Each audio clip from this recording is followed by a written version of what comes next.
With pomp and ceremony, Germany greeted President Obama on his last official visit here.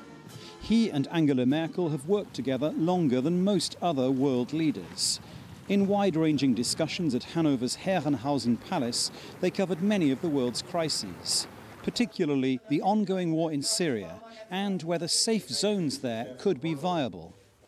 The issue surrounding a safe zone in Syrian territory is not a matter of an ideological objection on my part. It's not a matter of me not wishing I could help and protect a whole bunch of people.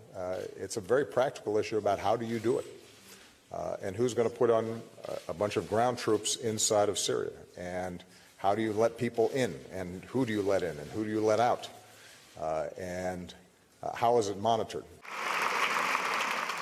An important part of his visit to Hanover is to attend the city's trade fair.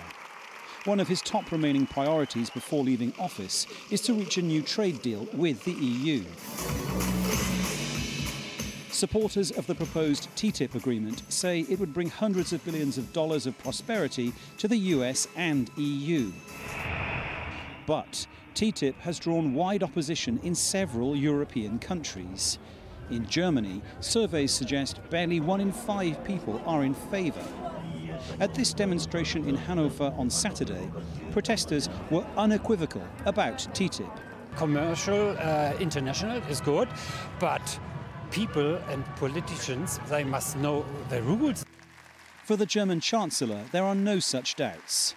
Opening the Hanover Trade Fair, she explained why TTIP is important. I am deeply convinced if we do this right, if we make the best possible use of our time, if we try to convince people time and again that we're not lowering standards, we're trying on the contrary to maintain standards or even increase them. When we say, for example, in the ecological area, in the social area, in consumer protection, we are able with the use of this agreement to shape globalisation, and we're not going to lag behind. On Sunday, the German and US leaders discussed the situation in the Middle East, Ukraine and world trade.